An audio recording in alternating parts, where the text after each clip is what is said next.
welcome to the Contrarians, where we're right and you're wrong. I'm Alex. I'm Julio, and thank you for listening. If you like what you hear, head over to Apple Podcasts to subscribe and leave us a 5-star review. Help promote the algorithm and spread the word. You can also find us on SoundCloud to subscribe and review, and don't forget to visit our main website, wearethecontrarians.com. Follow us on Twitter at Contrarian Prime, and to like us on Facebook, visit facebook.com/Contrarian Prime. And if you have the willpower to keep up with our pretentious ramblings, you can follow us individually at Contrarian Alex for myself and at Ovnio for Julio. That's OVNIO. Now, time for the podcast.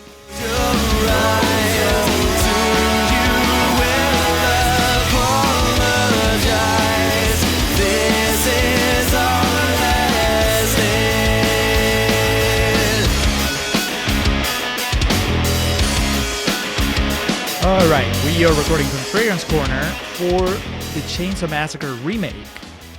Hello. Welcome back to the Contrarians, where we're right and you're wrong. My name is Alex. The sultry voice you heard preceding me was my co-host Julio.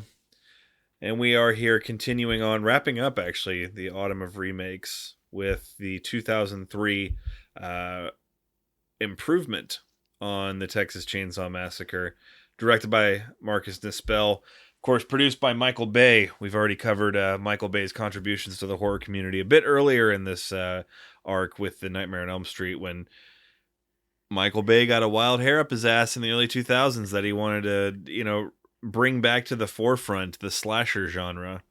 He just kind of wanted to rewrite history, and for lack of a time machine, the next best thing was to remake classics that were not made as well as they should have. It's pretty surprising he didn't get his hands on Halloween at that point in time, but God, Halloween went through so many different film studios. You had Dimension, Universal. I think even they might have had a Paramount at some point in time. Michael Bay strikes me as the guy that has no patience to pursue it for that long. Michael Bay absolutely strikes me as the guy that watched Halloween and went, I don't get it. Well, I was thinking he just doesn't have the patience to pursue the rights. It was like, I have to talk to how many people? Fuck this. Yeah. Give me the guy who directed the Bush music video and a shitty Leatherface mask. So, released on October 17th of the year 2003 was the Texas Chainsaw Massacre. No surname, no subname, no fuss. For all intents and purposes, this was meant to completely replace the original, erase it from existence. From then on, when you said the Texas Chainsaw Massacre, you were just talking about 2003. You were going to think about Jessica Biel. Nothing wrong about that. No, at all. But yeah, bring it back around. Directed by Marcus Nispel, who up until this point was pretty much a director of music videos. Written by Scott Kosar. I apologize if I'm mispronouncing the name. His most notable work was The Machinist, which I've still never seen. Oh, really? Yeah. Good movie. The Texas Chainsaw Massacre from 2003, however, not as highly regarded in some respects as its original counterpart, as it stands at 37% on Rotten Tomatoes. Now, if this is your first time listening to The Contrarians, first of all, as always, we thank y'all for listening. Second of all, give you a quick rundown of this gimmick that we call a podcast. We find a movie that is highly rated on Rotten Tomatoes, make a case for the bad in it, find a nasty green splotch of rotten film, and make a case for the good in it. All to argue that art is subjective, as we like to say, but also you can be over the moon about anything if you want to be.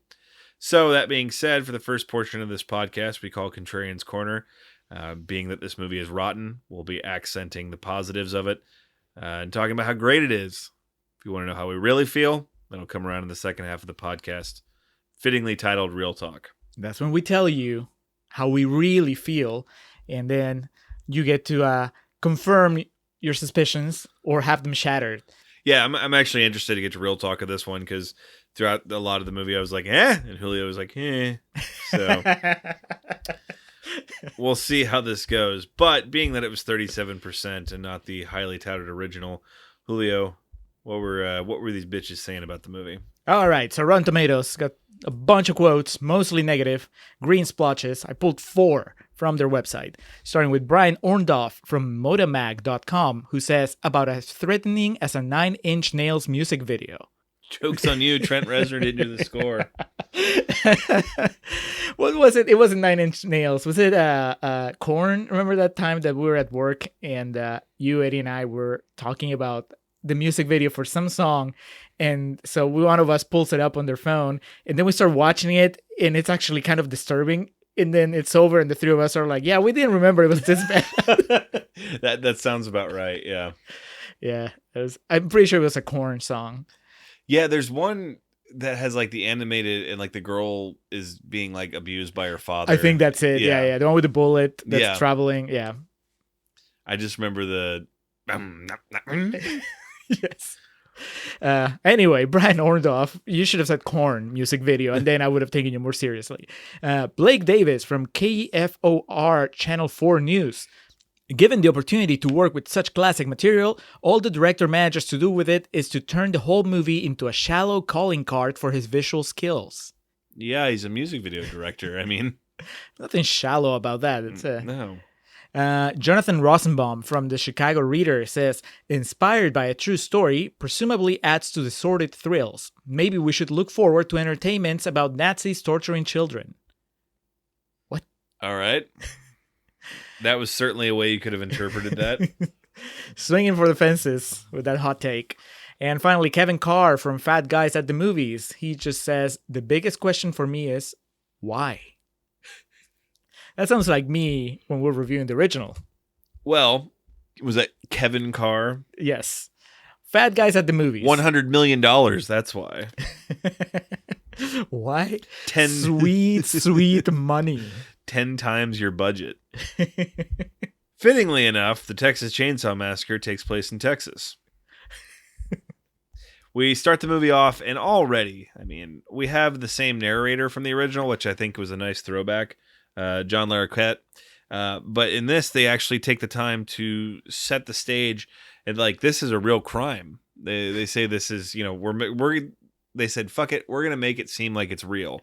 The real crime is that John Larroquette, what was he doing in 2003? I mean, I understand back when the original was made, he was too busy to do anything but just lend his voice for the opening. 2003, I kind of get the feeling that they could have invited him on set and actually have him be the cop that's exploring the house. I don't know. I need R. Lee Ermey in my life. No, I'm not saying he doesn't have to be the sheriff. He can be the cop that's on that opening video. Oh, okay. The actual crime scene footage. Yeah. And they bring it pretty close to home for Julio and myself, as they say to this day, the case remains open in Travis County, which is where we live. They throw some heavy shade at the Travis County Police Department. We begin with our 5 youths, who is led at the helm by Jessica Biel. Truthfully, real talk, Contrarians Corner, whatever, everyone else in this movie is inconsequential to Jessica Biel. Aaron. Yes. The biggest twist that they could have pulled on us, and I'm glad they didn't, because it would have robbed us from the main pleasure of the rest of the movie, but would have been if they killed Jessica Biel in the first 5 minutes. If she was the first kill. They pulled like a Wes Craven. Yeah. But there's Jessica Biel, Jonathan Tucker, who plays Morgan, Erica Lershin, who plays Pepper, Mike Vogel is Andy, Eric Balfour, who plays Kemper. They comprise our 5 youths that take us through this. So it's a nice mix. It is. Of heavy hitters and unknowns. And they all are far more polished than the 5 youths we were dealing with in the original. And also, they're actual youths, not people in their mid to late 30s. So look at all the improvements, right? They're young, so they look the part. They're beautiful. All hot. Yeah. Yeah, which is necessary.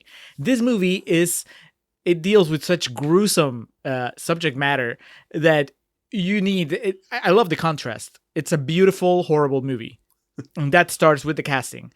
Number 3, it's a nice mix other than Jessica Biel, right? The other, so you have Eric Balfour, which is kind of like the bad boy, the low-key bad boy of the early 2000s.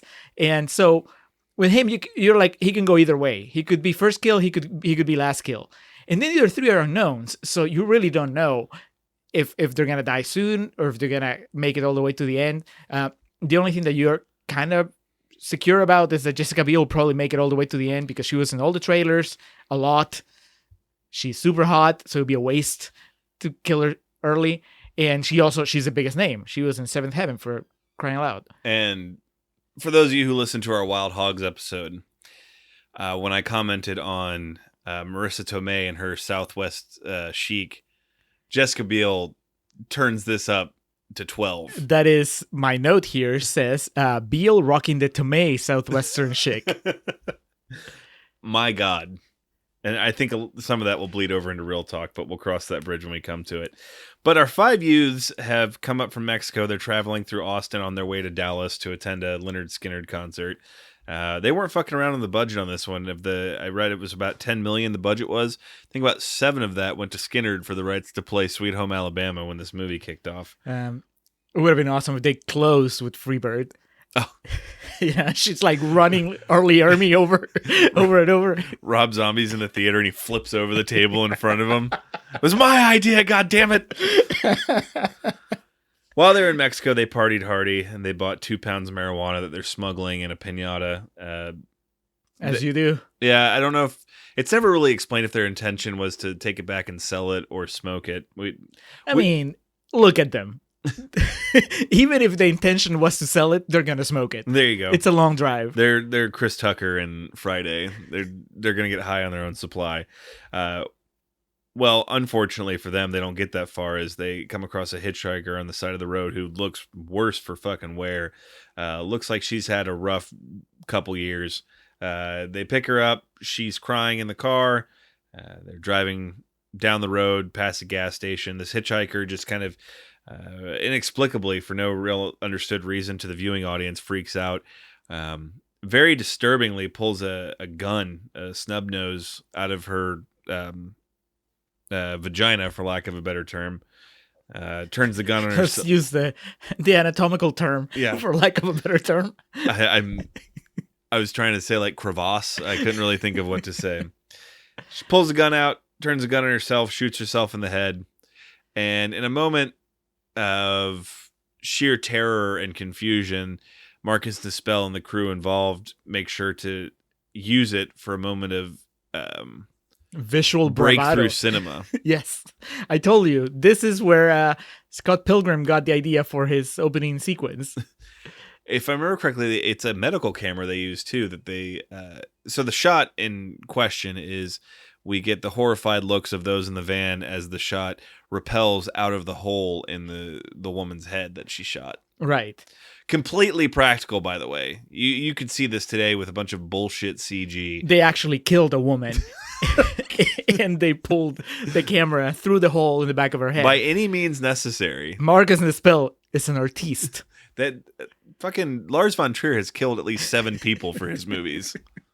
And they're nowhere near as entertaining as the Texas Chainsaw Massacre. You know, there's a reason why Bush doesn't put out any singles anymore. It's what we call necessary sacrifices. So this is the first major twist for people that are familiar with the original, right? Because in the original, and it's an improvement also, in the original, they have a hitchhiker, but of course the hitchhiker doesn't kill himself. Instead, the hitchhiker cuts one of the guys and ends up just freaking them out. Mm-hmm. It's an evil character. And it always, one of the many gripes that we had with the original was just that it didn't make any sense for them to, one, pick him up in the first place, two, not kick him out 5 minutes into the ride, and just kind of react so underwhelmed to all the crazy shit that he pulls. Yeah. Here, one, it makes sense that they would pick her up because it's a girl that looks pretty defenseless and she's just traumatized. She obviously somebody that needs help.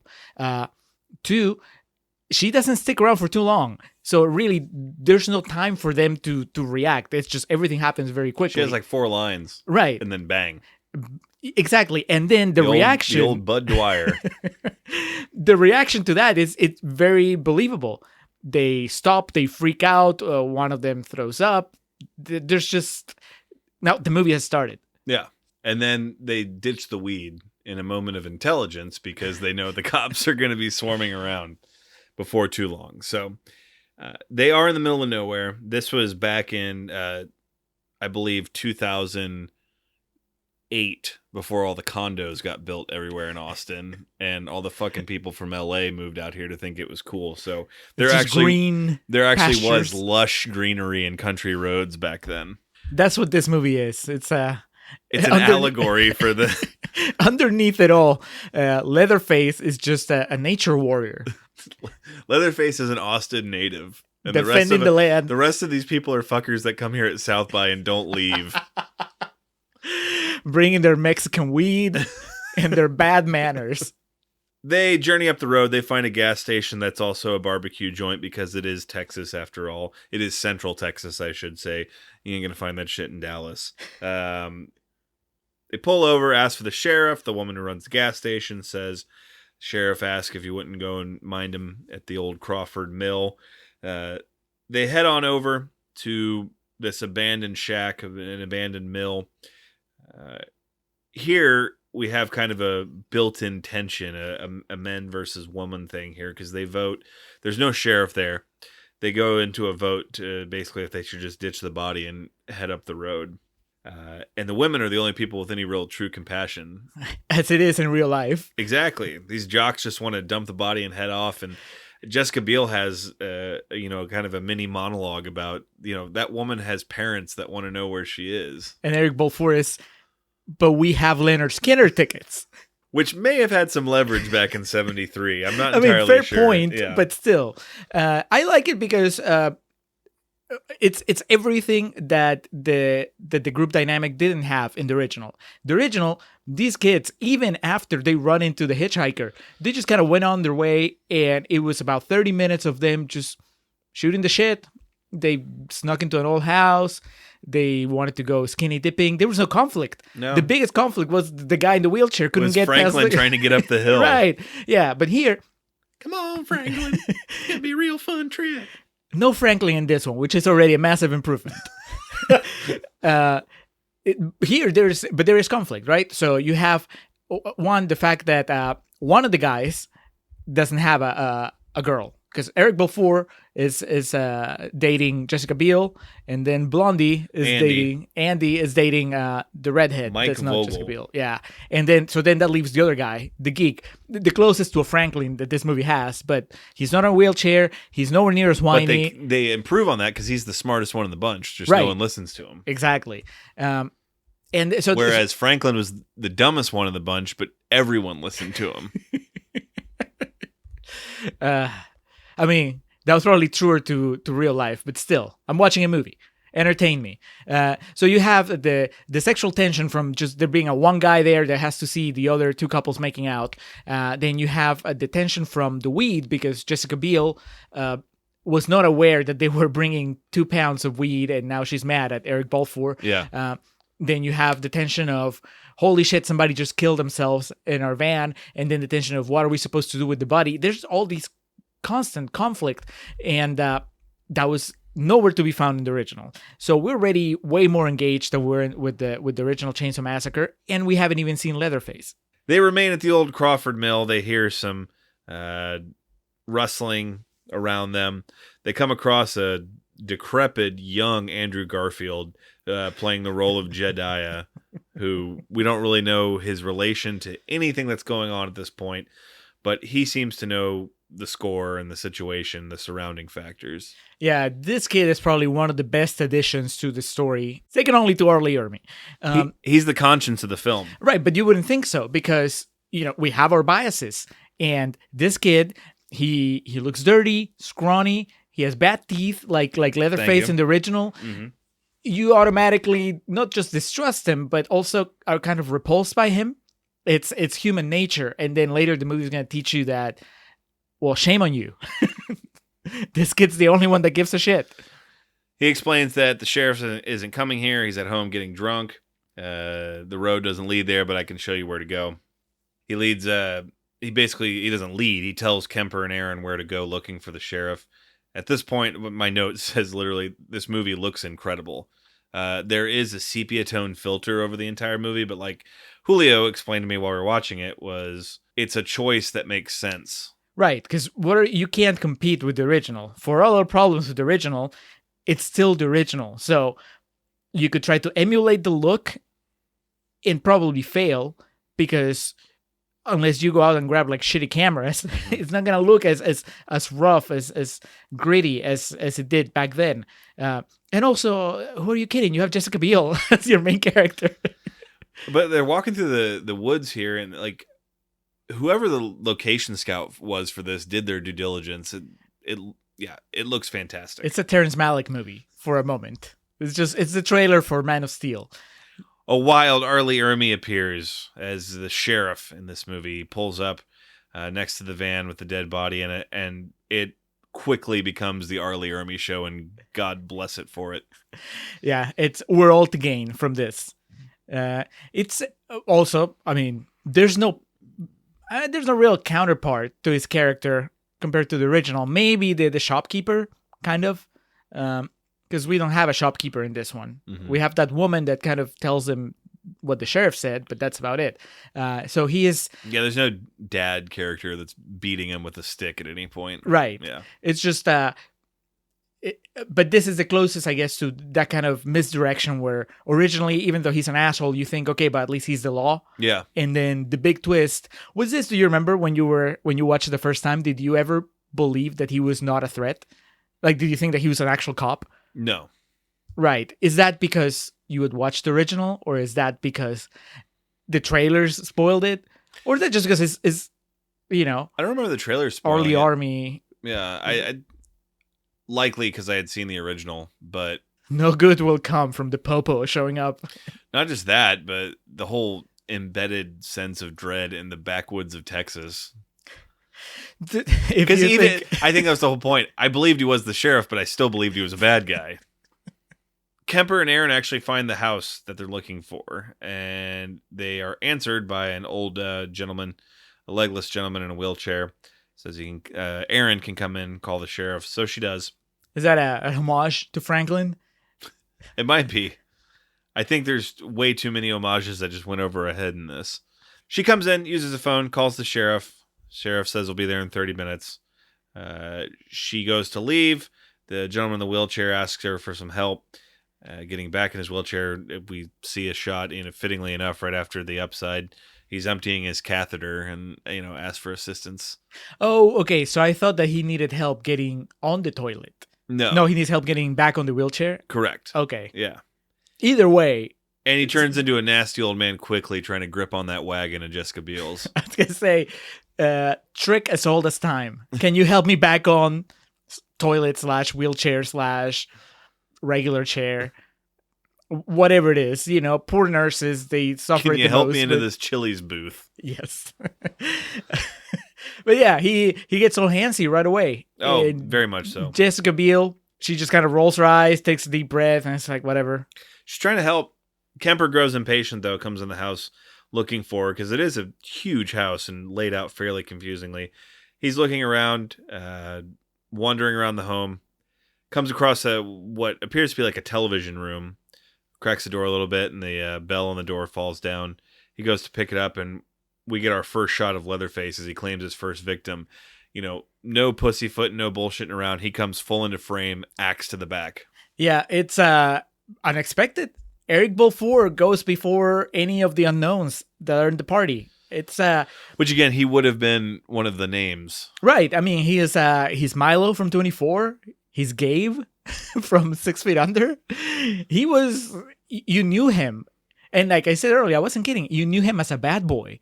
So you expect him, if anything, the end of this movie is going to be him versus Leatherface. It's going to come down to that. It was not to be. With Jessica Biel screaming in the background. He's the first to go.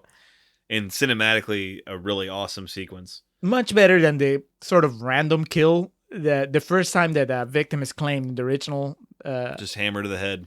It's just like, what happened? And then it's gone before you can even process what happened.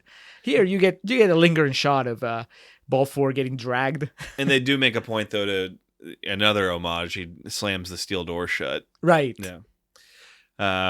Back at the car, they begin wrapping up the hitchhiker's body. Arlie Ermy has a big roll of saran wrap, is making Morgan and Andy assist him in wrapping up this body, all the while just making the most vulgar and fucking inhuman comments about the situation. Now, I'm not familiar with police procedure, but even to me, this looked a little suspect, and I couldn't believe that they didn't. But I understand they were already pretty shaken up by everything that happened. But there just can't be, like the girl Pepper.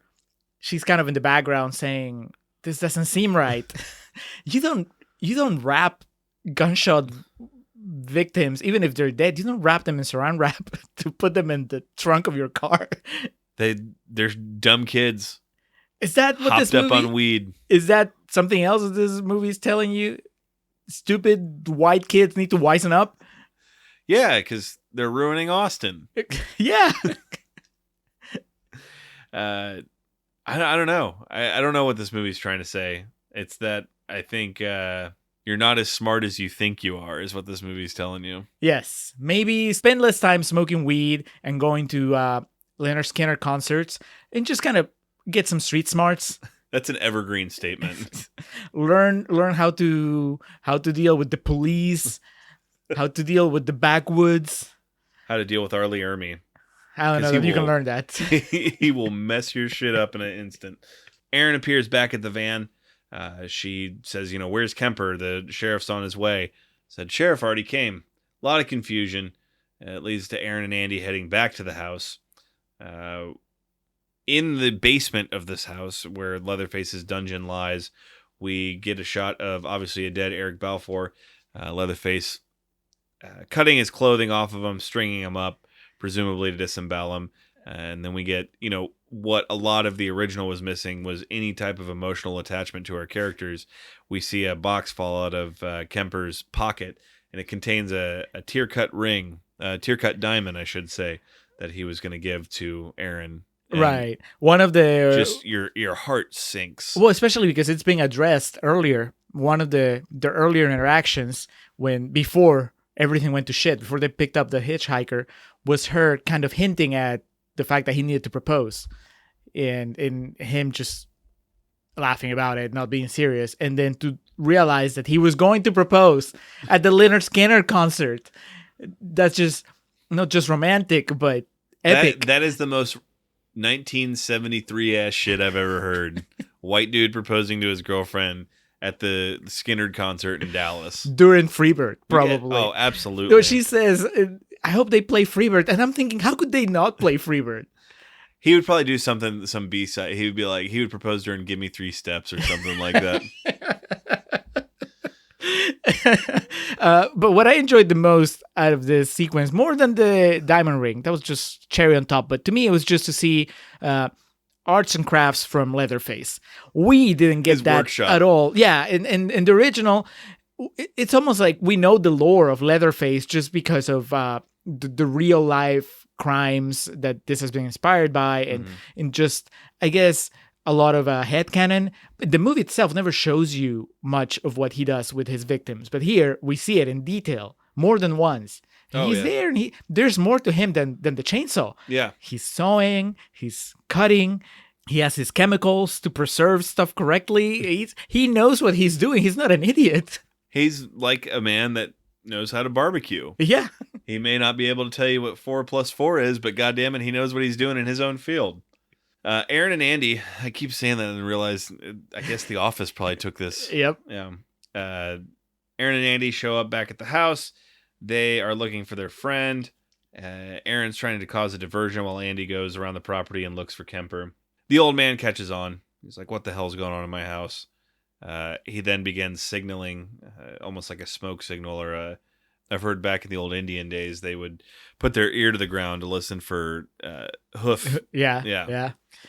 Hoof prints or whatever it does. It wakes up Leatherface. Leatherface puts his ear to the ceiling. I guess he's that tall that he can hear. He does the Grinch, where he peeks his ear out and puts his hand to his ear, Hulk Hogan style.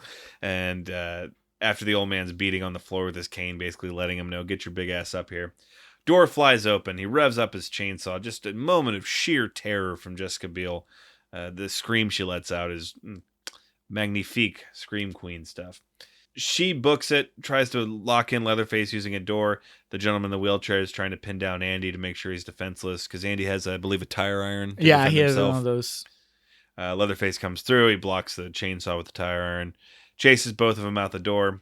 This is pretty awesome. This was the first time that I cared for them really as people, because Blondie, Andy, he blocks the chainsaw with his tire iron, and then he tells Jessica Biel run. Yeah. Which is just the humanity of that act is way beyond anything any of the characters in the original Chainsaw Massacre ever showed. And to be fair, they go down pretty quickly, so it's really, most of the movie is just Marilyn Burns, so what's she gonna do? She's not gonna sacrifice herself for anybody. But here, one of the brilliant moves is that they space out the kills, so you get to spend more time with all the characters, and all the characters together get to face the threats, which gives all the characters the chance to redeem themselves, their shitty actions from the past, by sacrificing themselves for their friends. Correct. Aaron gets away, takes off back to the van. Andy is worse for wear, running outside. And for me, as a kid that was raised on Halloween and stuff where a lot of things happen at night, it's still to this day for me, it's always so much more scary when it happens in the daylight. And he's trying to flee the scene and run away, and running through a field of laundry on a clothesline, and he just takes one wrong step, and Leatherface is there and from the knee down, cuts his left leg off. It's a beautiful chase, though. Before you get to that point, it's like ballet. They're just going in and out of, the sheets are like back and forth, covering them. They're running. It's going back to Malick. It's a Malick movie. And you don't see that in horror. And there's a flashback to Brad Pitt punching a young Leatherface in the face, and grabbing him by the neck and just dragging him to the dinner table. Sean Penn's voiceover. I loved him. What is life? My face felt like leather. What is a chainsaw? The saw is family. Andy's done. Leg cut off. Aaron gets back to the van. Arlie Ermy shows back up, and again, there's no reason for him to be there, so the fact that they're not recognizing this is something potentially problematic. To be fair, I mean, Jessica Biel is not in her right mind at this point. Oh, absolutely not. And I think now is as good a time as any to just express, I don't think Jessica Biel understood that she was better than this movie. And that's not to put the movie down at all. It's just that Jessica Biel is so much better. Is a shining light of hope in this world.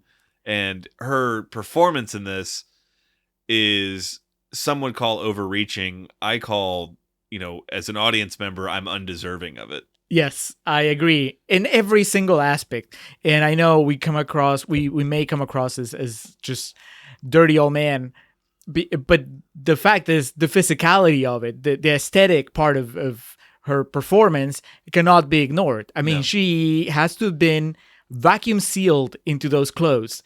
And I can only imagine how many hours had to be spent just peeling her off those clothes whenever there was a costume change. That is an aesthetic choice made by the director and the performer and the actress. And it works. The spell with the welding mask on. Hold mighty still, girl. Once again, we come down to the contrast between the ugliness of everything that's happening and the beauty of just Jessica Biel on a white tank top. Super tight jeans. That's just occasionally a hat. Right. That doesn't just happen. That is meticulously planned by everybody. The production design, every single person. Maybe not the screenwriter. I know the screenwriter went as far as to say insert Jessica Biel. Yeah. But it goes back to how far away can they get from the original. The original was just like all ugly all the time. But this, it just gives you the conflicting emotions of, wow, she's so hot. Oh my God, it's so horrible. Everything that's happening. And Blondie's not bad to look at either. Oh God, no. They put him in that wife beater and his traps, and his fucking delts are just popping the whole time. Love it. Well, until the next scene with him, but Arlie Ermy shows back up. He finds a roach in their car and says, what the hell is this? You guys have been taking drugs. Get the fuck out of the car. And at this point, it just becomes kind of, almost like a fetishized torture scene for him.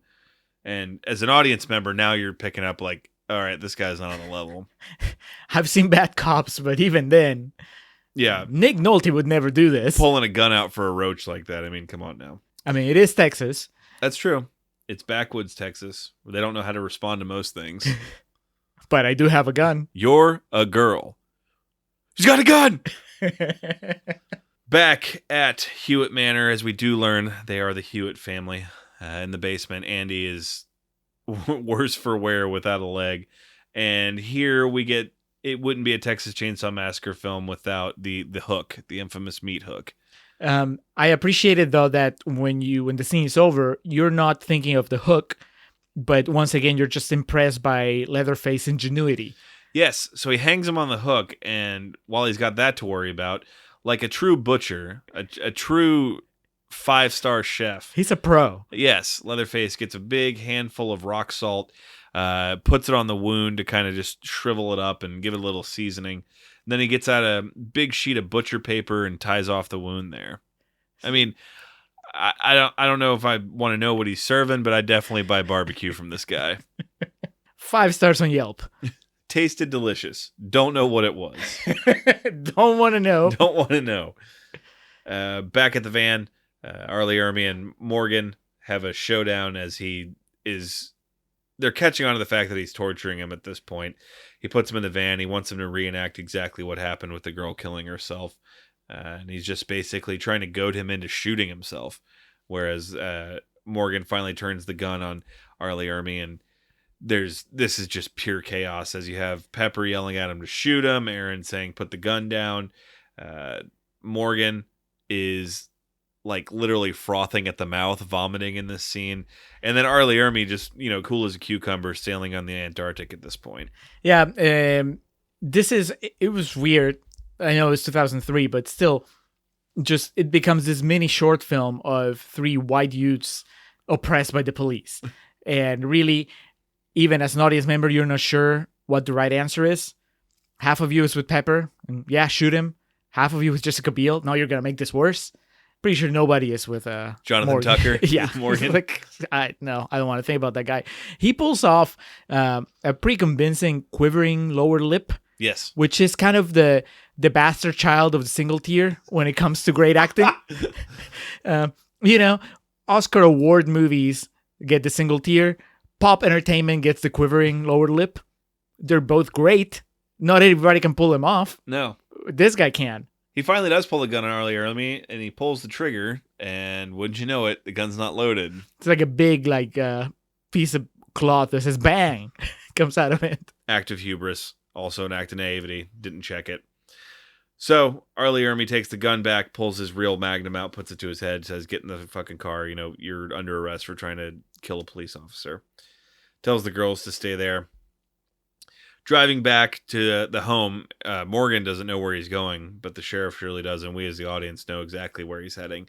He's on the CB back at the house. He actually uses the line, those 2 fillies are good to go. So we cut back to the van, and Erin is with Pepper. She's attempting to hotwire the van. We learn quickly that she's picked up some tricks from her older brothers.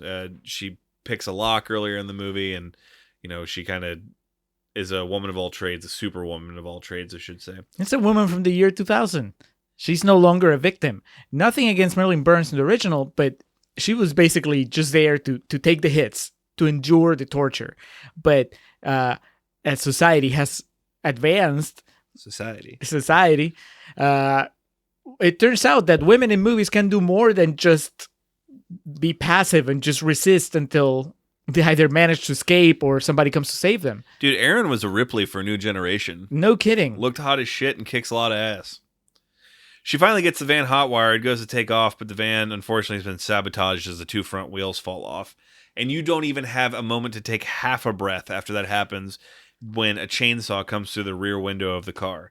Leatherface is on the scene, just going ham, chopping through the car, chopping through all the windows. Pepper flees and tries to run for it. He jumps off the top of the car, tackles her, takes her out. She's wearing like a puffed up feathered jacket, and he just skewers her on the chainsaw, and feathers fly everywhere. It's a beautiful death. Jessica the Biel. Imagery is just... Jessica Biel's front seat of the car, the headlights are still on. Leatherface turns around, and he's wearing Eric Balfour's face. He's wearing Kemper's face. Every time you think that you've seen the last of Eric Balfour, the movie rewards you by saying, nope, here's a little bit more. The only thing that was missing, hell of a missed opportunity, would be for Leatherface to then get on his knees and pull out the ring. She'd be so confused she wouldn't know what to do. She takes off running, as any normal person would in this situation. She runs so far away. She finds herself at a trailer home, bangs on the door, and is welcome in. My note just says weirdos in a trailer because it's two of the more off-putting people I've ever seen in my life. And once again, showing that women have come a long way, they can also be creepy now. Yes. So these two creepy weirdos take advantage of how just out of sorts Jessica Biel is, because I wouldn't get tea from anyone. No. Anyone in that area, but she's just pretty freaked out, so she makes the mistake of drinking some tea. It was laced with something. Yeah. Knocks her out. But during this, she drinks her tea, and it basically turns into a fever dream. And what she figures out is she's given Leatherface's backstory, that he was a bullied child. So number one, don't bully people. She is paying for the sins of her white forefathers. Because the people bullying Leatherface were white. He had skin disease, and at one point in the movie, we actually see him take off the leather face, and we see that a lot of his face is deteriorated. Which, thank you. The entire movie during the original, Phantom I was of like, the Opera type shit. Yeah, can we please get a good shot of his face? I need to connect a little better with this bad guy, and we finally get it on the remake. He doesn't have a nose. He does not. And then we find one of the women in the trailer holding a baby who, through a series of pictures that are found kind of sequentially throughout the movie, turns out this baby belonged to the hitchhiker from the beginning. Right. So it's a pretty cool There's some subplot. Serious interwoven shit going on here. Yeah. It's so much richer than the bare bones so-called plot of the original, because here you have this thing, right? Yeah, because at some point they're in this junkyard and they're looking for Eric Balfour, and they find a jar full of some questionable liquid, and it has a picture of an entire family, and they recognize the hitchhiker there. Yes, that's and they right. see there's more people, and now she sees Jessica Biel later in this trailer. She sees that same picture, and then she sees the baby, and so she figures out that these creeps just killed this entire family, kept the baby. And what it does, in addition to just adding more layers to the plot, is just simply it gives us a way out of this nightmare. It gives us a way to a happy ending in a way that a happy, satisfying ending in a way that the original didn't. So Jessica Biel has been drugged by this tea. She passes out. She wakes back up at the house. Arlie Ermey's standing over her. Obviously, just a fit of terror. The house is full at this point. We have the old man. We have the old woman from the gas station earlier in the movie. And she instructs Thomas Brown Hewitt, Leatherface's his given name, his shoot name, to get in there and take care of business. So he throws her down in the basement, only for her to find her friend Andy hanging from a meat hook. What's the creepiest thing in this movie, Alex? Because that's the creepiest image for me. The creepiest image in the movie is Jessica Biel waking up, and her head is between Arlie Ermey's legs. He's not wearing any pants. He's in his boxers. He's like pouring the beer on her face. Which prompted the question, not who's the real villain of the movie, but who's the creepiest villain in the movie? Arlie Ermey or Leatherface? Well, that's the whole thing with the part 4, the Texas Chainsaw Massacre: The Next Generation. Because Leatherface is like a secondary character, because I guess to make a comparison, Matthew McConaughey plays the Arlie Ermey role. He's the crazy brother in it. And so I think they kind of took some inspiration from that. Yeah, the beauty of this movie is that you don't have to choose. You'll get them both. Exactly. As far as the creepiest moment, shit, I think we'll get to it at the end. Because I didn't know this was a real story. Well, spoiler alert. Actual police footage was found. She finds Andy hanging from the meat hook. She tries all she can to rescue him, help her friend out, but she knows the score. He instructs her to finish it. She grabs a knife from a nearby table. And this is brilliant, like, psychological torture on the part of this family, because he could just kill them both. Leatherface could kill them both right there, but he wants to, make them suffer together type thing. I think it's his undoing in the end, because having to kill her friend, I think, just finally gets Jessica Biel in a position where she's done and she might actually be able to hurt Leatherface. She stops being terrorized and really gets to a galvanizes her. It galvanizes her. Perfect word. Takes a big knife, finishes the job, kills her friend Andy. She finds Morgan hunched over in a bathtub with a big old hole in his back, so he's clearly not been having the best of times. She wakes him up and says, "We got to get out of here." The young boy from earlier, young Andrew Garfield, reappears. Jedediah is the name of the little boy. Helps them escape, and the hunt is on. It's like Foxcatcher. This is like all the underground tunnels and everything that they're going through. This little boy leads them to the surface. They escape for the time being. Leatherface basically bitch slaps this little boy that after he tries to bite him. It offers something else that the original didn't have, which is redemption for the backwoods. Not everybody is rotten and murderous there. Some people actually have a soul. Nothing more innocent than that of a young child. Yeah. They take off running. They find a nearby shed that they try to take solace or shelter in, I should say. They hide, but eventually Leatherface makes his way in through a series of creaks and cracks in the wall. He locates Jessica Biel's location, gets her, has her ready for the kill. Morgan comes to save the day, and this again adds to what you're talking about earlier, the humanity of it, because she's on the ground getting ready to get killed, and she tells Morgan to run. Right. And I mean, it's also, she could have just left him back there, but just Jessica Biel, leave no man behind. She grabbed him even though he was slowing her down to at least 1/10 of her regular speed because he can barely walk. So it's great to see this guy who's been kind of a chump. Out of everybody there, he's been the chumpiest. Oh, yeah. And now he gets his hero moment by saving Jessica Biel. He would pay for that save, though. Wouldn't you, though? As he's still handcuffed from his interactions with Arlie Ermy, hung from a chandelier, and then the chainsaw splits him from the crotch up. It's a pretty brutal way to go. But the chase is back on. Jessica Biel finds her way at the meat factory that they drove past at the beginning of the movie, goes inside, looking for shelter once again, anything she can do for to get away from what's going on. And it's just basically a chase sequence through all these hanging cow corpses. And it's another opportunity also to see Leatherface as more than just this brute wielding a chainsaw. He's smart. He pushes the button that makes the meat and on the hooks just kind of spin around, like go around. So Jessica Biel can't really hide. Then he also turns on the sprinkler system for basically being able to hear and track down where she is. This is smart, inbred backwoods brute. Ain't your grandpa's Leatherface that we're dealing with here. He also this is the Michael Scarn of Leatherfaces. Yeah. He pulls out his phone and he calls Jessica Biel's cell phone. He checks her latest Instagram post and where she tagged it. It's a game of cat and mouse because you got to have something like that in any slasher movie. Erin finally is able to hide in a series of lockers. She grabs a meat cleaver. A meat cleaver, yeah. She grabs a meat cleaver off one of the chopping blocks, and then runs and takes shelter in a locker. And Leatherface comes, walks up and down the aisle, doesn't spot her. He's fixing to move on, go look elsewhere. And at this point, she's had enough. She's lost all her friends. She's lost a part of herself to the point where she bangs on the locker just to attract attention. So was she just, fuck it, it's just you and me, buddy.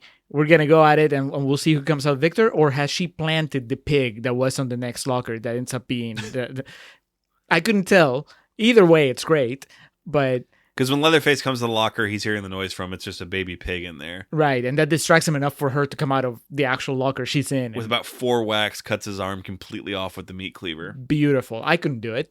I think it was just, for all the compliments we have about Leatherface's intelligence, I think, it was his downfall, his hubris. He thought he had found it, and she just kind of lucked out. I think she was just standing there ready to swing. As smart as he is, he can't tell pig noise from woman noise. Can't tell a pig scoffing from a human screaming, "Hey!" Erin runs out in the street. She's trying to get away. A trucker pulls over and picks her up. At this point, though, we go all the way back to the beginning of the movie. She is the hitchhiker from the beginning. She sees the sign for the barbecue station they're pulling up on. She's screaming, "No, we're going the wrong way. We need to turn around." She's grabbing the wheel from the trucker, trying to get away. He pulls over at the barbecue stand where the mother, the kidnapped baby, the, I guess, sister or potentially wife, whoever, and of course Arlie Ermy. They're all there. No longer dressed as a cop, right? Or is it just like he has a jacket on? Yeah. Because he wears the hat and he's got the gun. And the trucker explains, I got some crazy woman out here. We never know what happens to the trucker, but... I mean, if history is any indication... I doubt it's good. So, Erin is able to hotwire the cop car, and using that is able to run over R. Lee Ermey and kill him. All the while I forgot to mention, while the distraction was created by the truck driver, she steals the baby. So, hence the actual happy ending. Yes. Because, if it was just Jessica Biel driving away, you'd be like, you know what? That's maybe it's a little better than Marilyn Burns just crying hysterically in the back of a truck. But it's no better than Jesse Pinkman driving away at the end of Breaking Bad. So, not necessarily satisfying. Also crying hysterically. Yes. But you have a baby here. That's the promise of the future. Yes. She can't lose her shit. She has an infant to take care of. So she runs over R. Lee Ermey 3 times, making sure the job is done. And she does have this baby. Think we're away. Any great slasher movie. One last scare. Leatherface comes out of the woods, hits the car with the chainsaw. Good spark effect, but of course he only has one arm, so there's not really much he can do. Is he? I know he was doing this in the previous scene. Last time we saw him, I don't know if he was doing it in this one, because we've been praising how smart he is, but he's also a little dumb. Yes. Because instead of picking up the chainsaw, he picks up the arm that has the chainsaw.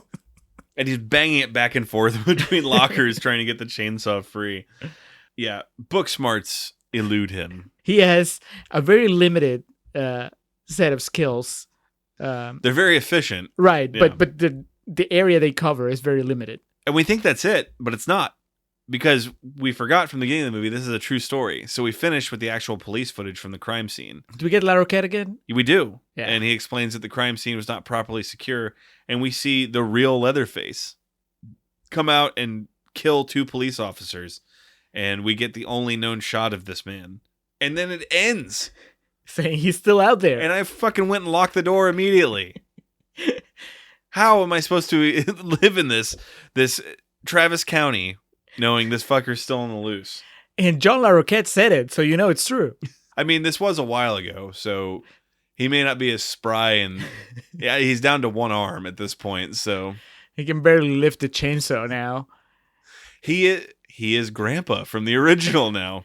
I mean, his sewing has suffered from just only having one hand to work with. But no, real or not, what you have to applaud the movie for was giving audience fictional terror and then also non-fictional terror. It's like this sandwich of right, because what is real and what is not. Once you manage to disconnect from what you've been watching, in the back of your head and then in the front of your head, you go, well, it's okay. It's just a movie. Jessica Biel is okay. She was in London. but then they add that coda and La Roquette saying, but it is based on a true story and there's footage of this guy. Bravo. And by the time they presented that, she was already into the stratosphere on her way to London. Said, leave me alone. I gave you what you wanted. Now let me... Are you not entertained? Let me go yell at Chris Evans in some very ridiculous scenes. Oh, God, this movie's such a blast. All right. Violent as all hell. Let's go to Real Talk. Morgan, what's going on? You okay? You girls stay in the dirt till I tell you different. You motherfucker! Get on the fucking floor! I said get on the floor! What the hell are you doing? What are you gonna do? Shoot me? Morgan, please, just please put the gun down, okay? Please don't kill me. Oh my God, Morgan. You lying fuck! You could kill me right now. Get out of here scot-free, couldn't you? Morgan, please, just put it down. He shoots me! You're accomplice to murder! Morgan, please. You too? Please, come on. Just as guilty as him. Morgan! Yeah! Fucking shoot him! You put the gun down. Morgan, shoot him! Don't fucking do it, please! You don't have the fucking balls, do you? Don't shoot him, Morgan! Shoot him! Pull the fucking trigger! Fuck you! Well. Looky here. Oh my God, We Morgan! got ourselves a killer. Only this time, you killed the sheriff. And we are recording for Real Talk for the Chainsaw Massacre remake. All right, so 2003 Texas Chainsaw Massacre remake was released once more on October 17th, 2003. Budget around $10 million. Box office return of a little over $100 million. So, did a decent chunk of change at the box office. The first theatrical released, directed by Marcus Nispel, who would go on to direct, nothing of note. Previous to 2003, though, of very high note, he directed the music videos for No Doubt's Spiderwebs, Spice Girls Spice Up Your Life, Fuck Yes, Victory by Puff Daddy and the Family, featuring the Notorious B.I.G. and Busta Rhymes, amongst others. He worked with a lot of people: Amy Grant, Gloria Estefan, B-52s, Billy Joel, Elton John, Faith No More. Dude got around in the music industry. It kind of prepared him for the undertaking that would be this gory, brutal, ultra-violent. What a leap. What a leap, and what a project to start on. Right? Because when Rob Zombie makes a movie after being a musician for a while, it kind of made sense. Well, yeah, because he did I forget what the actual technical or the genre term is, but that horror music, horrorcore, whatever it's called. His performances and shit, yeah, it all kind of made sense. His last name is Zombie. Itself. Yeah, there you go. That should be the immediate thing I got to, but yeah, when Michael Bay decided he wanted to start producing a line of horror movies, this is where he went to, and gotta love him for it. Scott Kosar, again, apologies, mispronounced the name, wrote the screenplay. Also, the same guy wrote The Machinist. 37% on Rotten Tomatoes. So, in the eyes of many, it is shite. In the eyes of few, yeah, some people bought the special ultra deluxe chainsaw edition of the Blu-ray, like you. Thank you. Starting with Harry Guering from RTE Ireland. It says, has that rare quality of not thinking too much of itself, but knowing exactly what it is capable of. Okay. Addison MacDonald from Premiere Magazine says, Beale rises above the rest of the cast as a compelling protagonist in a role that mostly requires her to scream and run around in a tight tank top. No arguments here. Nope. Walter Chaw from Film Freak Central. Most resembles not Tobe Hooper's 1974 masterpiece, but James Cameron's 1986 masterpiece, Aliens. What? I mean, we'll let you have it, Walter Chaw, because, we like you, but that didn't make any sense. Finally, John Venable from supercala.com says, all about style and Jessica Biel in a wet t-shirt. What's wrong with that? Not much. What year was that written? Doesn't say, but...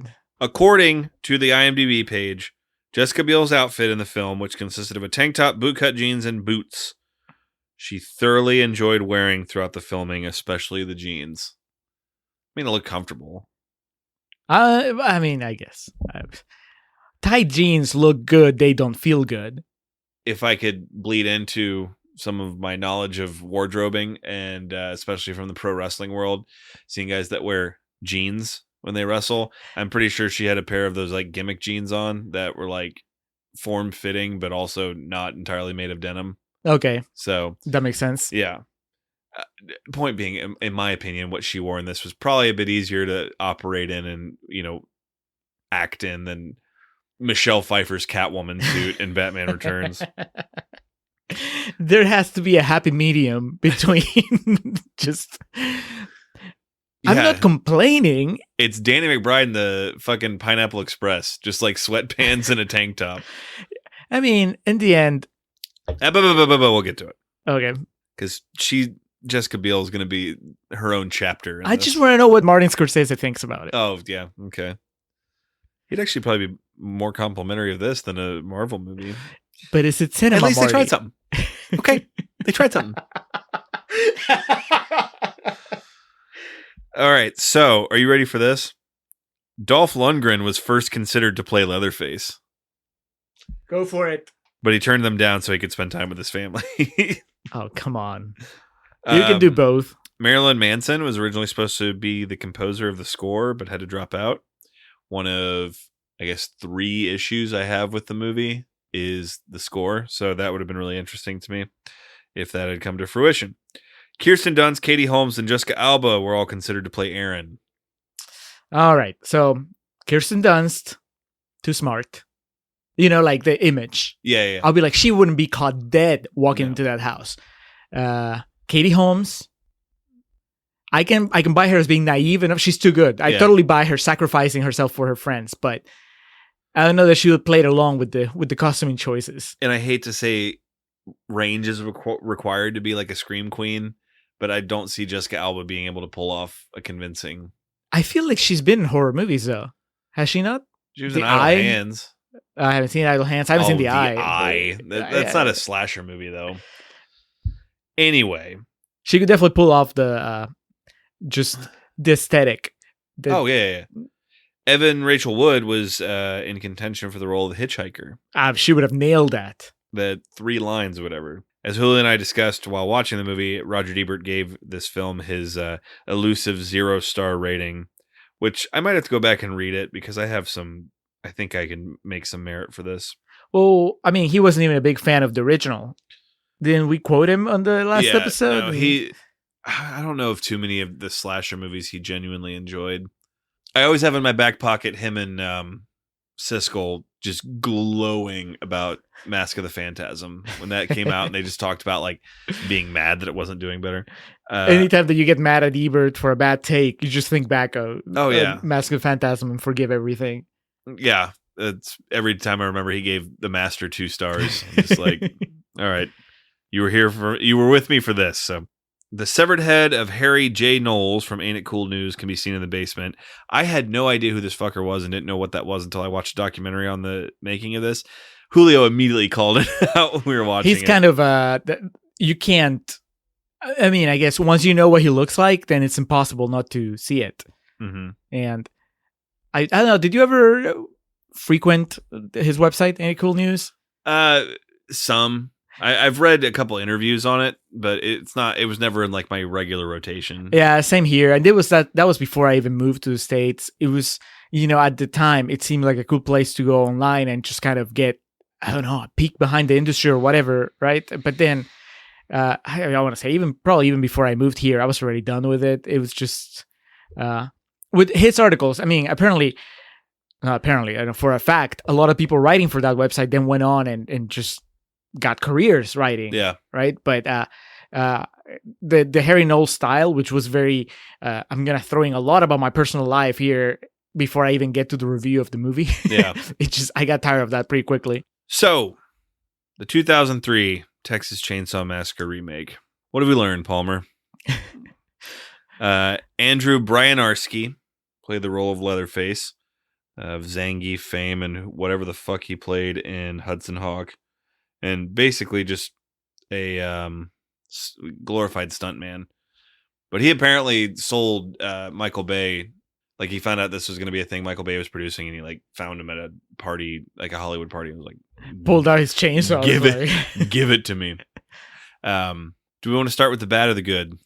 Well, I want to start with going back to last episode and then going back to that quote from earlier. Okay. But why? Okay, so obviously money, right? Why would you make a remake of? Why would you make any remake, right? Either because you think it's going to make a lot of money, or because you have a different take on the original, or both. In this case, do you think that they had something new to say? No. I think they tried their best to make it seem different. Right.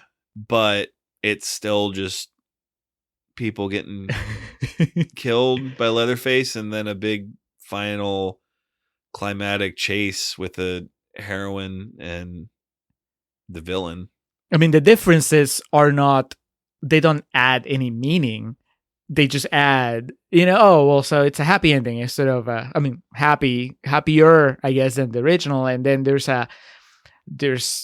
arguably more characterization. It's a little more depth to the characters, just like a tiny little bit. And there's more, it looks different.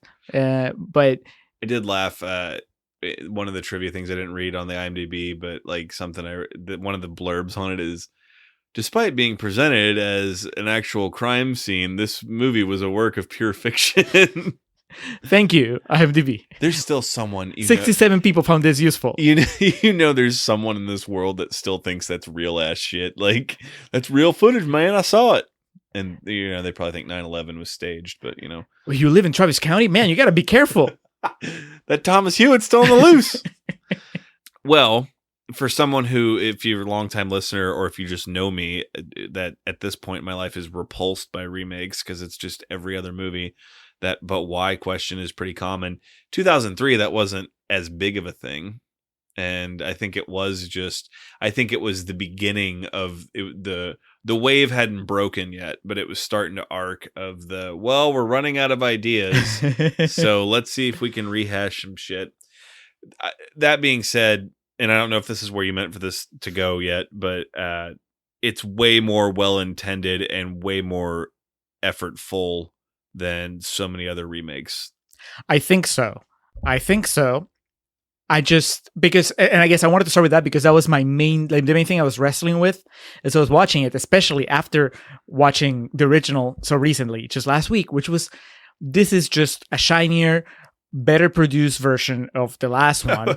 Well, I mean, I'm talking about like just the way it looks. Oh, I'm fucking with you. Yeah. Yeah. I mean, I think my unabashed love for the original know where it will go, but this one, we can both agree it looks incredible. Right.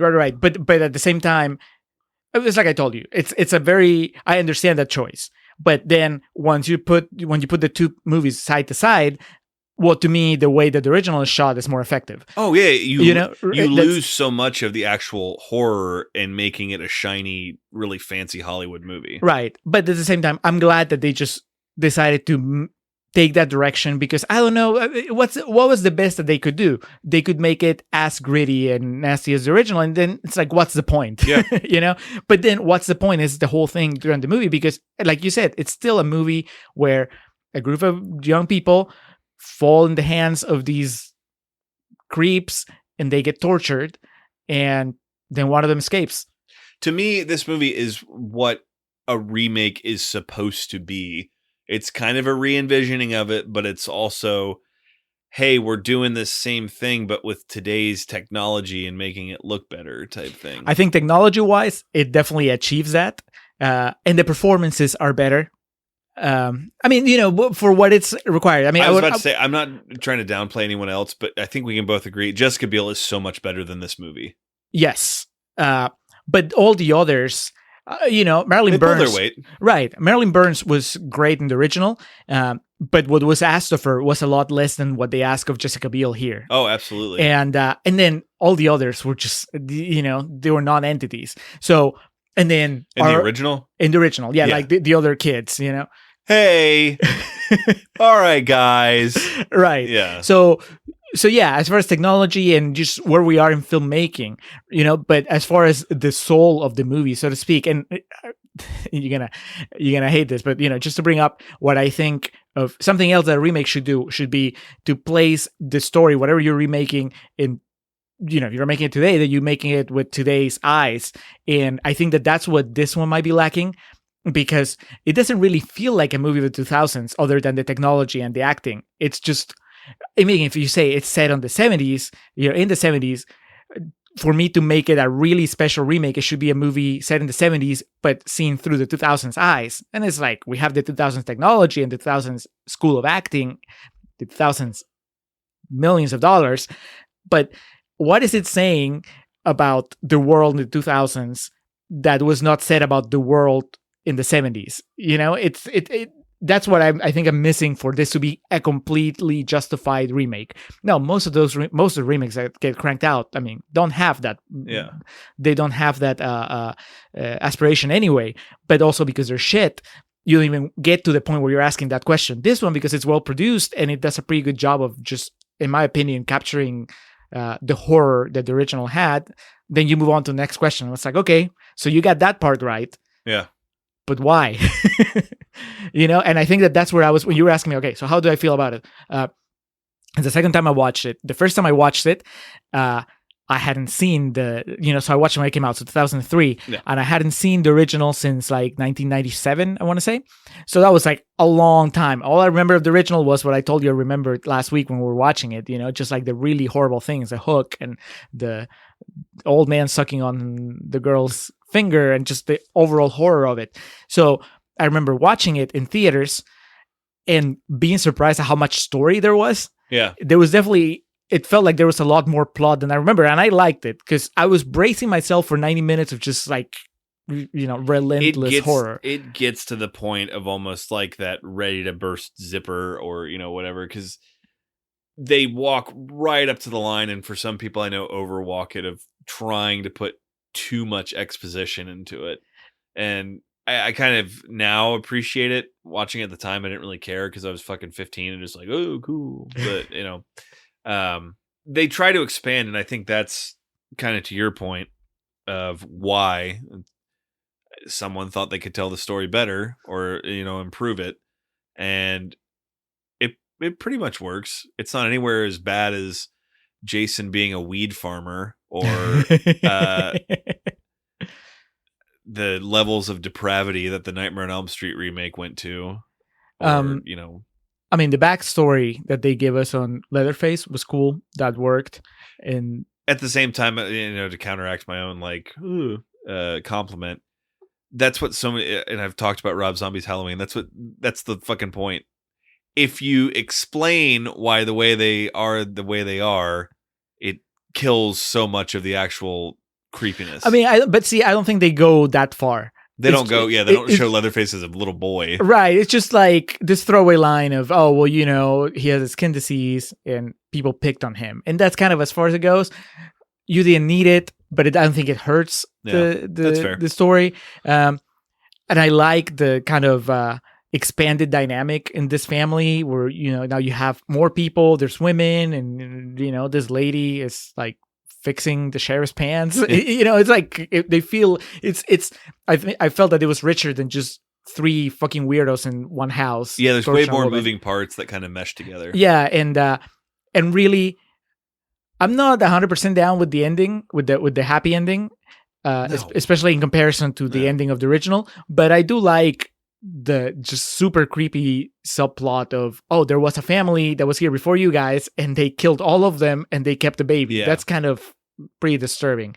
I don't know. I think that when it comes down to it, to me, it's still a movie that's just about, well, we have these characters, we're going to put them to the ringer, we're going to torture them, and that's just as horrifying as it's going to get, and it's going to disturb you. And to me, well, they already did it in the original version. So it's like, if I want to put myself through that, why not just watch the original? So, and also to add on to that, because don't get me wrong, there are a lot of things I like about this. And like I've said, this movie definitely benefits from the Elizabethtown effect of there's been so much shit since this came out that this looks good by comparison. This by no means is a perfect movie. There are some things that are very good about it. As a horror movie, I really enjoy it. As a Texas Chainsaw Massacre movie, you're never going to live up to the level of the original. To your point, though, and your interpretation of just fucking snuff for the sake of, snuff. I mean, I wouldn't go as far as to call it snuff. No, I know. I just, but my biggest thing with this one that irks me is that they do all that, but then they still have the gall to like pull these moments of emotional manipulation on you, like the wedding ring and the whole sequence of her having to kill Andy is so fucking stupid. Because of the way it's played, right? Because if you were just going to play it as another horrifying thing that she has to do, and that was it, then that's fine. But I said in Contrarians Corner, but that's not really what happens. It's not that she kills him and then that drives her over the edge and makes her like, it's like she kills him and then that's it. Yeah. There's no build up after that to anything else. She's just like, sorry. Right. Yeah. She cries and then it's like, all right, on to the next thing. She doesn't even carry the knife with her. She goes to the next thing. I didn't even think of that. Yeah, that bothers me. The score is awful. Like some of the big parts of like the jump scares and then the climactic chases is like it's ugh. And then it's so morbid. You want to know what my biggest beef with the movie is? Tell me. The mask. It's awful. But it's meant to be awful. You just mean that in comparison to the original, It looks it's just, so goofy and oh, I don't know about goofy.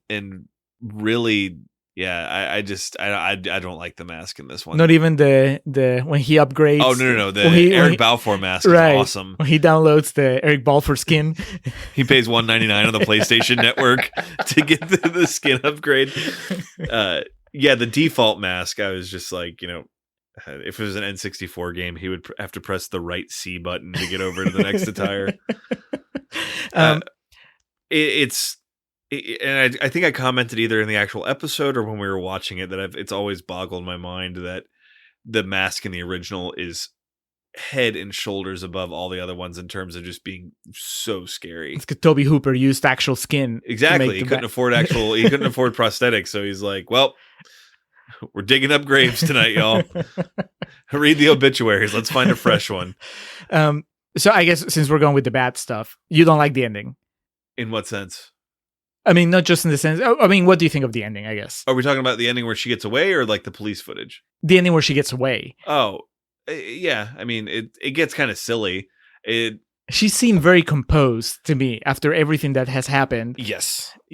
To me, it gets very silly when she escapes, and then there's that awesome shot of her in the rain screaming stop while the headlights of the truck hit her, and then as immediately when the truck driver gets out to help her, it's like Nispel told her, all right, from this point on you're tranquil, you can't emote in any capacity at all. And then it does a thing where she like turns into the hitchhiker. No, you're going the wrong way. Yeah, that's all really dumb. I've always been fine with the way the original ended. Just It feels more honest yeah. after everything that's happened. At the same time, it led me to think also that, okay, well, another thing that these movies do, why do you watch these movies, right? We talked a little bit about that in the last episode. It's just going through the haunted house, going on the roller coaster. You just go because you want those emotions, you want that adrenaline. But also sometimes, I think maybe most of the time, a part of the contract is that you're gonna see these characters get put through the ringer, but then at the end you'll get the release of them getting some sort of payback, which you don't really get in the original. No. Right? I mean, the weird hitchhiker gets hit by the truck, but that's kind of, it's not that Your reward is leaving with your life. exactly. Yeah. Whereas here it's all built up to where she chops off Leatherface's arm and then she runs over Arlie Army several times. And that's clearly what changed with interpretation of these movies in the 30-year gap in between them, 29, whatever, is that became the sense of you have to full circle a movie. You have to have, if someone's wronged, they have to get revenge. And the release can't just be that she escaped with her life and she will be traumatized for the rest of it. Exactly. And then also, it's so fucking silly that she's like this Swiss Army woman that can pick locks and hotwire cars. And Well, I mean, if I'll give him this, at least they establish it enough in the movie. She has two instances where she does it before she hotwires like the police car. If she just done it out of nowhere, that would really piss me off. But she opens that bathroom door, then she does their own car, right? Oh yeah, that's when the girl's holding the flashlight and trembling, and so it's the second time. And so I mean, I'll buy it. If nothing else, I don't think it's silly, but I think that Leatherface is more resourceful in this one. When you compare the remake Leatherface with the original Leatherface, and you compare Jessica Biel with Marilyn Burns, the one that's progressed the more as far as resourcefulness is Leatherface. He's got this cufflinks face, Leatherface. Yeah, he definitely is Bond-esque, or not Bond. Who's the guy that designs all of Bond's like Q? Yes, thank you. That would be Leatherface in this. Every time I watch this, I come away with something I like about it and something I don't like. I think it's good. I think it's aged better than a lot of people, including myself, would have expected it to. I do want to take a moment to speak about, because I said this so many times in Contrarians Corner, and I've said it so far also. Jessica Biel is better than this movie. She gives an unbelievably good performance for the subject material that she's given. Right. She could have done worse. She could have performed. She could have performed at like half this level, and it would still be fine for the movie. Yes, exactly.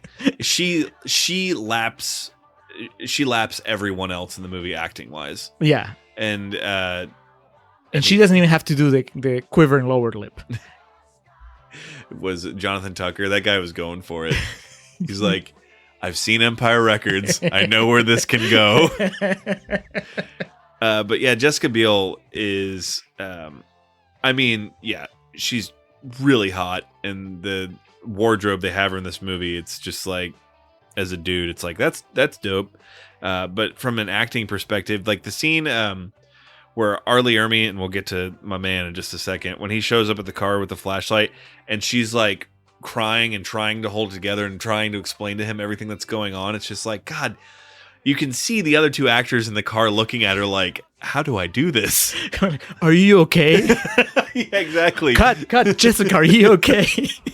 Exactly. Yeah, okay, but since we're on the Jessica Biel train, let's finish this conversation about the outfit, because I think it works in the sense that of course she'll be wearing that if she's going to Leonard Skinner concert and whatever, right? But there is something, as the movie goes on, it just becomes exploitative. You're getting into the chicken and the egg discussion right now. I mean, I remember the girl I dated in high school. I dated like 2 girls in high school. At the same time. One of the girls I dated in high school, I watched this movie with, and I vividly remember her commenting on that, like her feigned outrage that she was wearing that, and it's like, it might have been feigned, that's unfair to say, but I guess it's just like, that's what she was wearing, and then that's what she was in the rest of the time. But there's always... Exploitative is... Have you seen slasher movies where they cast girls to be naked? Right. No. But there is... You cannot deny... I'm not... there. Whenever something like this comes up, right? Yeah. I'm just playing devil's advocate. There's literally that shot where it's panning her ass walking up to the house. Exactly. Yeah. But there are ways to do that where it's justified.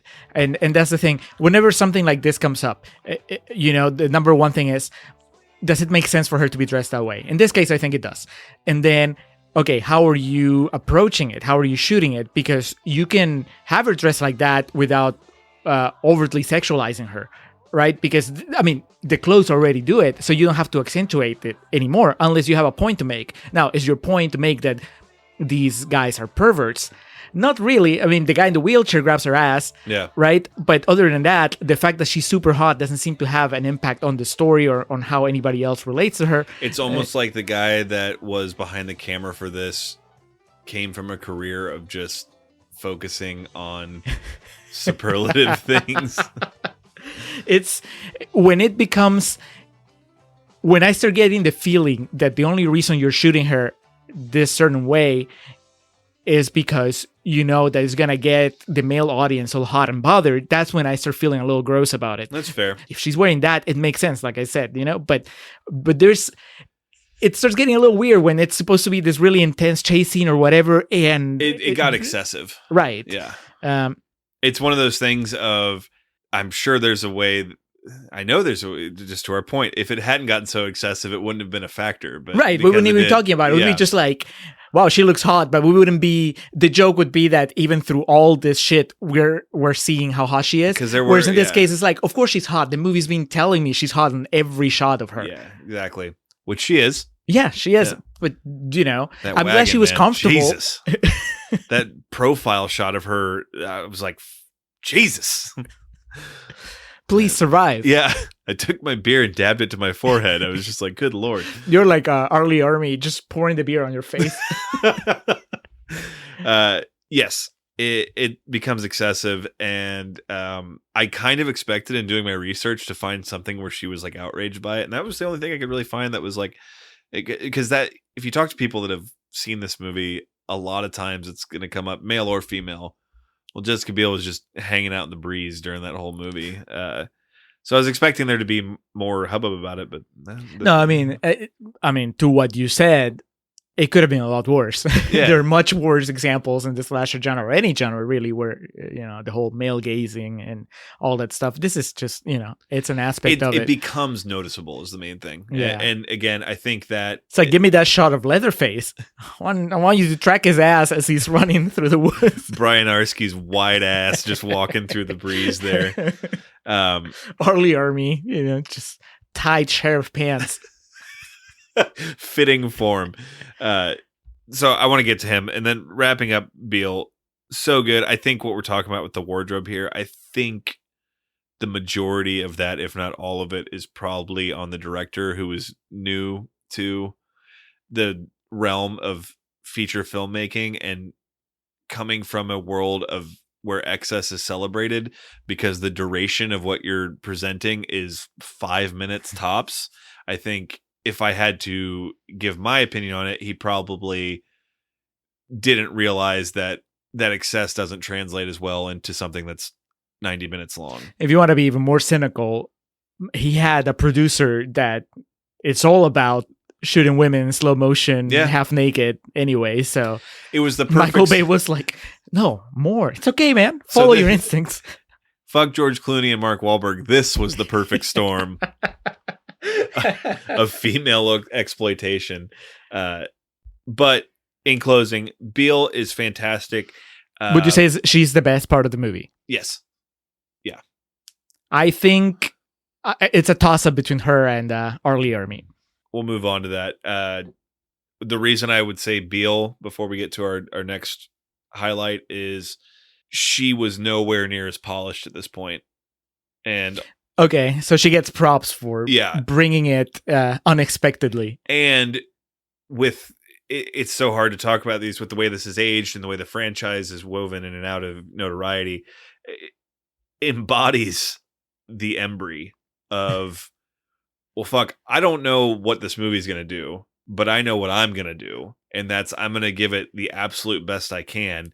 And she does that, but she's also really talented. So what she gives you is great. It's like the rest of this movie is just kind of like, and then looking at hers, like looking at a fucking lunar eclipse. It's like, Jesus, can't handle it. Moving along to Arlie Ermy, who, he is a guy that we've talked about numerous actors on this podcast that are like this. Benicio del Toro comes to mind immediately, but Tom Hardy. I've seen bad movies he's been in, but I've never seen him be bad in a movie. And I think that is this. You can say what you will about the movie. You can say even what you will about his character's motives, the actual lines of dialogue he has, but everything he does is with such conviction. It's fantastic. Everyone in this movie is a better actor than I am, so I'm not going to act like I could do a better job, but the more rookie actors or the, more B-C level actors, it is so heavily accented when you have an Arlie Ermy step on screen. It's that combination of, obviously he's probably the most experienced out of them all, and then also his character is just so strong. It has such a strong presence that it just bulldozes all the others. I mean, I think that, I guess to their credit, the rest of the cast stands up to him, but you walk away thinking, wow, Arlie Ermy was just a powerhouse. Yeah. He's just despicable, and he's just creepy and disgusting. I guess that's part of it too. You believe it. You believe he's like that gross guy. Yeah, I'm sure he was just the nicest person.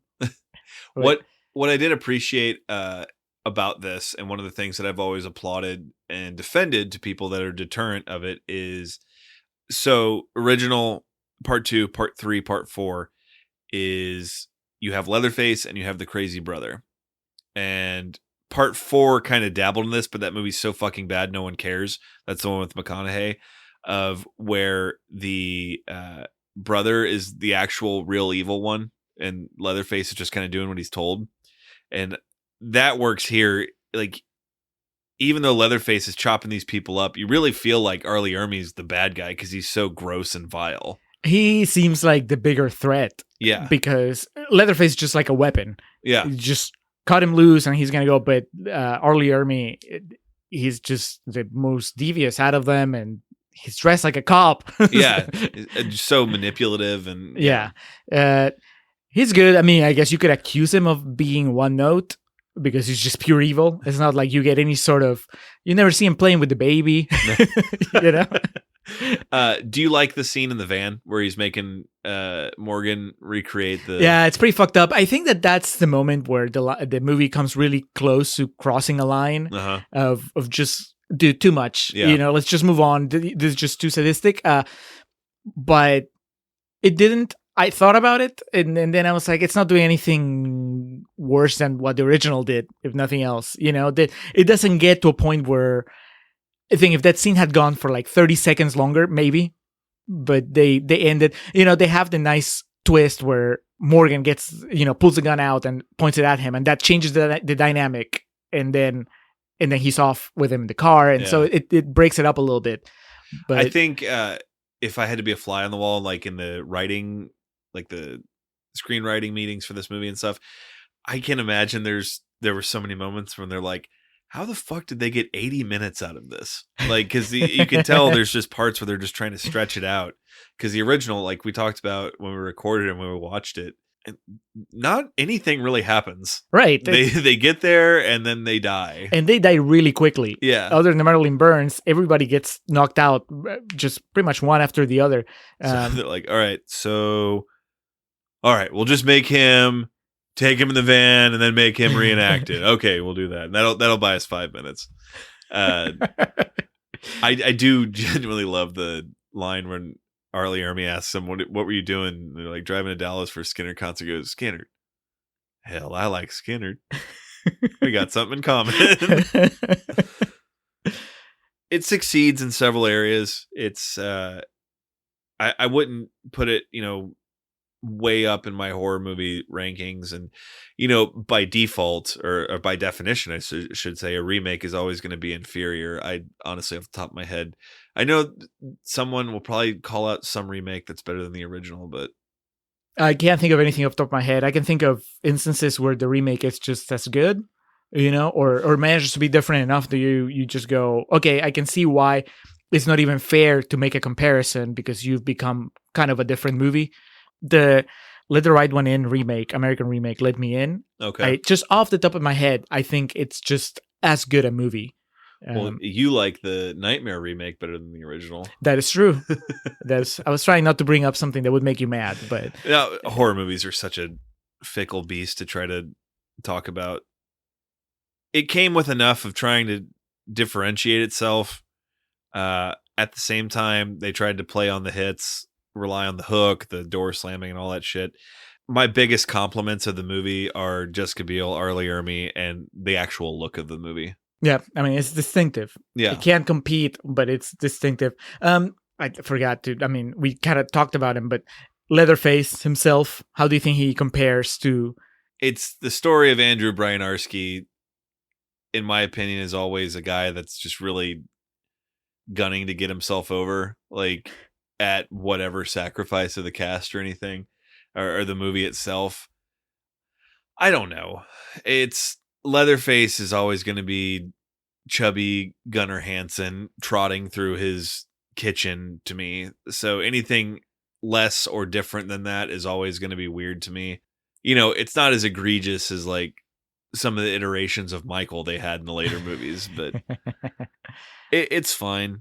I one of the things I realized watching it this time, and like you just mentioned, the reliance on Leatherface is way less than I remember the last time I watched it. He shows up to kill someone and then goes away. Like, yeah. Now, the best scene in the movie, I completely eluded me when we were talking about this because I brought it up in the first part. Eric Balfour's death scene is awesome. That is probably the best presented scene in the movie. And you even went, holy shit, when we were watching it. I fell into the trick of thinking that because he was Eric Balfour, he was going to make it a little longer. Not quite. And just the way Leatherface appears out of nowhere and then axes him in the back, that is my favorite part in this movie. He's fine. His wailing and groaning is really grating, but you know that he doesn't have the high-pitched voice of the original Leatherface. Right. And the whole arm getting cut off at the end, like we talked about, it's funny because he's kind of ingenuitive throughout the movie, but then he can't figure out how to like pick up a chainsaw. I do like the visual. It's not good. It's funny though. Like his arms clinging onto it and it's just spinning in a circle over and over again. His final shot is also kind of weird. It's very different than... It's betraying of the character and the movie. Are you talking about when he's like standing in the rain and like brooding and like like a Street Fighter character waiting for the round to begin? Yep. Yeah. No. It seems to hint at a sequel that we don't need, and I guess we never got, but you know what I mean? It was like, oh, this is not over. Yeah, it was so fucking stupid because everything else they've shown him in the movie is like he's panicked or cowering away from a situation unless he has his weapon. And yeah, really, really misguided. Again, I think if I read correctly, and I might have watched it and completely forgot it. I think it does say there's an alternate ending on the DVD. To me, that ending from the point where she gets in the truck on seems like it's so different from everything else up until that point and kind of betrays what we've been led up to. That seems like the studio watched it and said, no, we want this to happen. They focus grouped it and exactly. They're like, but she should kill the sheriff. Yeah. And Alan from, Paducah, Kentucky was like, well, I think she should come out and chop his arm off. What about the baby? What happened to the baby? Oh, Jesus. Yeah, and then you have the inevitable comparison to the last time you see Leatherface in the original, which is creepy as hell, right? He's just swinging the chainsaw. There's no rationale there. Yeah. Now I'm getting pissed. You're bringing this up to me, and I'm getting all hot and bothered about it. Fuck that. So, wrapping it up, 37% on Rotten Tomatoes. This is a movie that, in a better mood, I might give like a B-, but where I'm standing right now, I'd give a C. I think its positives are very, very good. I think as a whole, it kind of crumbles. It kind of, it's like sand. You kind of pick it up and it looks great, but it falls between your fingers. It's like that type of thing. Yeah, I will give it 3 stars, even a heart. 3 stars and a heart. Because Jessica Biel is great. Arlie Ermy is creepy as fuck. It's mostly well shot. It's just it didn't convince me that it needed to exist. At the same time, kind of like what we said with The Upside or whatever, it's like there may be people that wouldn't watch a movie from the 70s. Yeah. But they would watch a Texas Chainsaw Massacre produced in 2003, and maybe that leads them to seek the original. And hopefully this, like, that was fun, and then they watched the original like, I'm not sleeping for 4 days. So maybe there's that merit to it. But overall, I mean, I can't, it's all right. I don't see myself putting myself through the Texas Chainsaw Massacre on a regular basis out of my own volition. But if I were to, then why not watch the original if I'm going to end up in the same place, right? You should watch 2 at some point in your life. Well, I kind of want to watch 4 just because McConaughey, even though you say it's bad, it's just... Oh, it's beyond that. If the opportunity ever presents itself, if you're at a theme park and there's 3 doors and it's 2, 3, and 4, watch 2. And because it is nothing like either of these. It is, goofier than Friday the 13th. Like, is it the Halloween 5 of the Texas Chainsaw Massacre franchise? It's goofier than that. There's no Tina, but you have Dennis Hopper trying out different chainsaws on a big log and just going, yeah. I'm curious. There's something that didn't come up. How did you end up watching this movie the first time? In the theater. But you were already a fan of the original. So did you go in excited or did you go in weary? I was young and stupid too. I think at this point in my life, I'd only seen the original one time. And the thrill of getting to see an R-rated movie in the theater was still really fresh. And so that was really cool. And I went there with my friend Rex and his sister Allison. If I remember correctly, we went on a Friday afternoon after school and went and watched it. And it was awesome because I was in an R-rated movie by myself, and my friends. And so I think my first viewing of it has skewed my view on it for so long that now comparing the two, I can kind of break it down and whatnot. I remember really, really liking the bookends on it, how they shot it like it was a real thing. I thought, and I still think that's really cool. If there's one thing you can point to that they really took a different approach in remaking it than the original, it's that they tried to present it like an actual crime, which I think's great. The last time I watched it before you and I did, it was just I was cleaning the living room here, and something needs to go on as background noise. I only remember this so well because I just threw it on and I didn't watch any of it. And my parents were here at the time, and then my mom came out right when it started, and then sat down, and she got hooked just into it.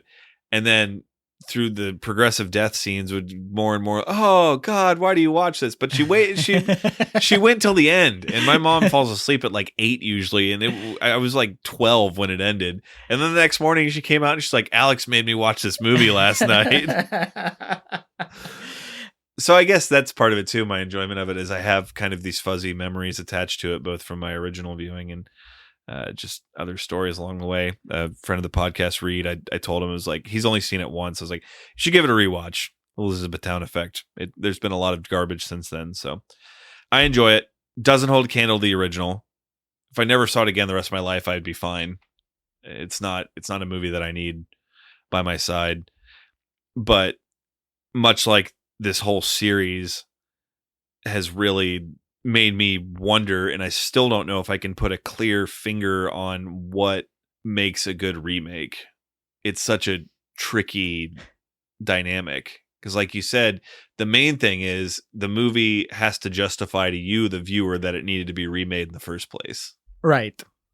And that is if you're assuming that the viewer has watched the original. Yes. I guess there's always that extra element of, well, we're just making it because nobody's going to watch the original. So, and not everyone's huge fucking dorks like us that have watched all these movies. So you never know. It's so who's going to be in the American remake of Blue is the Warmest Color when it comes out? I was going to say Scarlett Johansson, but she's too old for that now. It has to be a high school girl. Yeah. That's just gross thinking about it. So I guess it will be directed by David Fincher. I can tell you that much. Oh, 100%. Rooney Mara. Too old now. They'll remake it that they're grad students. No, it has to be a perennial young person. Chloe Grace Moretz. Ugh. I can't, like, that's It's always Hit Girl. Dude, yeah, exactly. It's always the worst when She's always gonna be Hit Girl. So yeah, like the Emma Watson thing. It's like, there you go. Emma Watson. She always looks super young. yeah, So. it'll happen. Mark my words. And then 5 years from now, they'll remake the Avengers with God knows In France. Avengers. We should at the Captain helm. France. All right. So wrapping up the autumn of remakes and moving on to plugs. First and foremost, the festive years, as always, provide our opening and closing tracks. They always kick us off with Last Stand, bring us home with Summer of 99, thefestiveyears.com for all your festive years needs. And then the man behind our logo, Hans Rothgieser, he did our logo. He has 2 podcasts. He has Nación Combi, which is a podcast in Spanish you can find on any podcatchers. It's about Peruvian current affairs, politics, entertainment, all that good stuff. Or if you don't speak Spanish, but you speak English, which you probably do because you're listening to this podcast, you just search for Living in Peru, which is only on iVox, and that's in English. It's about people that moved to Peru, immigrants.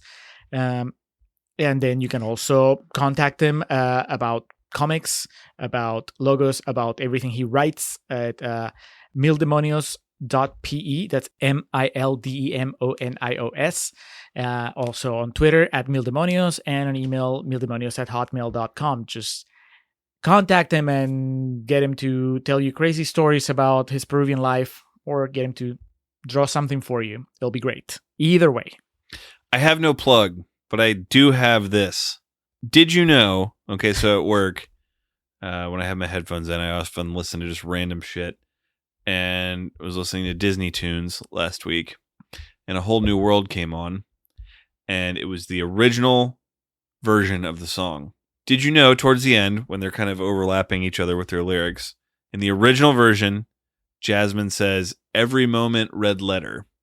And then eventually it was adapted into Every Moment Gets Better. I did not know this. So I was like, what the hell is she saying? So then I had to look up the original lyrics, and it was Every Moment Red Letter. And then I was like, what the hell does that mean? So, and apparently this is a whole thing, like in the community, like I guess the Blu-ray release of it has the updated music. Like only certain ones have the original song in it where she says every moment red letter. What it means is in the Old Testament, whenever God spoke, the text would be in red. And that was eventually adapted into people used red letter to signify significant events, holidays, or moments of joy. So like on your calendar, you would put Christmas in red letters. So she was basically saying every moment is a holiday. And I don't know if it was because of the religious connotations or just people not understanding it all. It was eventually adapted into every moment gets better. It was a Saturday morning and I should have been asleep at 7 a.m., but this was like in my ear, like an earwig, and I couldn't get rid of it. So I had to figure it all out. And then I found it all out and I just like put my phone down and I stared at my ceiling and I was like, huh, well, now I know all this. Now what do I do with it? Exactly. So I believe it's like in the VHS release, she still says every moment red letter, but yeah, I don't know. What a just peculiar choice for the lyrics. You know, I mean, to echo a question that has been asked several times on this episode, but why?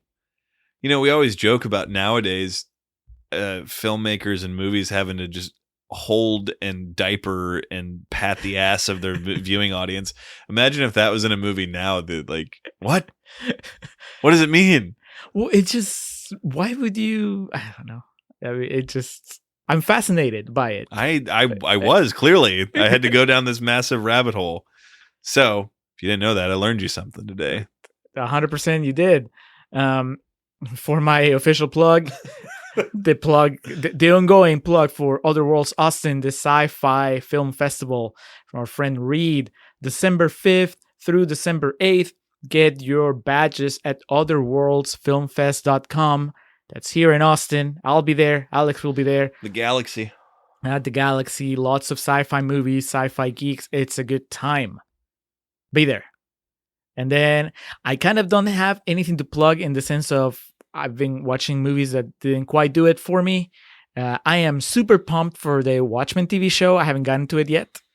But it's right there. As soon as I have like an hour to myself where I have nothing else to do, I'm just gonna, because I'm not watching that on my phone. That has to be on the big TV with just no distractions. So I'm gonna wait for your word to see if I should dive into it or not. I'm gonna say yes. I can't. I'm gonna be heartbroken if I end up coming back next week and be like, Alex, no. Don't. It didn't start with the times are a changing. Don't watch it. Yeah, I'm trying to be as free of preconceived notions as possible. That's a good way to go. You know what? My plug's going to go to Mario Kart, whatever you call it, the newest one or the latest one. My wife bought a Nintendo Switch a while ago. I hardly ever get to play with it, but she wrangled me into a couple of Mario Kart sessions last night and the night before, and I had a blast. I was like, I don't like this because I kept losing. Yeah. I couldn't quite get the hang of it. And then eventually I got the hang of it and I was doing all right. And it's just as fun as, you know, old people like me. We played the original Mario Kart and we were good at it, damn it. So it felt reassuring that I was doing decently on the newer one. Fucking, have you played with a Switch? No. The controllers are like... grade. Controllers are like the size of my thumb. So it's just really tiny. It's just, yeah. I've watched people play that. And I'm like, nope. Yeah, you get used to it, but still. Fair enough. You know, back in my day, we had real controllers, That's let me tell you. And they weren't wireless. All right. That concludes the Autumn of Remakes. We got a lot of good stuff coming down the pipeline for y'all. We have a bonus episode to wrap it all up. We have The Fly. Yes. But as far as the official... The canonical Summer of Remakes, or Autumn of Remakes, excuse me. Got me all tripped up. Well, as far as what happens next, here you go. Get ready. So we have the bonus episode of the original Fly. Then episode 97 will be Adventureland. Hell yeah. It's the Jesse Eisenberg, Ryan Reynolds, Kristen Stewart? Yeah, Kristen vehicle. Stewart. Yeah. Bill Hader, Kristen Wiig. Bill Hader and Kristen Wiig, that's right. Yeah. A good time will be had by all. Episode 98 is a crossover. Dan from Netflix and Swill will be doing the Netflix original Mute with us. Episode 99 Alex comes to the end of his Marvel Universe journey. I have- We'll do Avengers Endgame.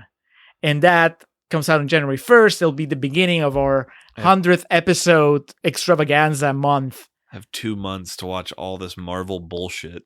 You'll do fine. You'll do fine, my friend. Remember, I'm just a text away.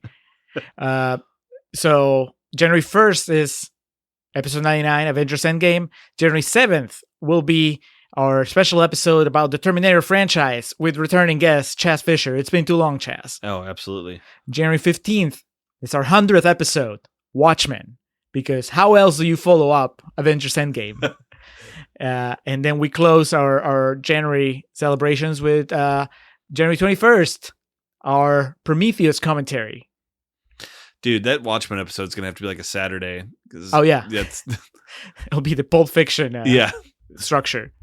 And then, in case you're curious, episode 101 so far looks like it's going to be Duplex by popular demand.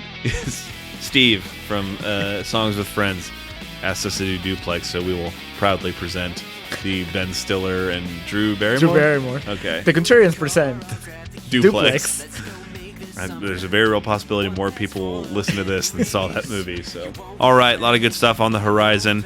That'll wrap it up for the Texas Chainsaw Massacre, both the original and the 2003 remake. That'll do it for us here on the Contrarians, where we're right and you're wrong, and we will catch you next time. That summer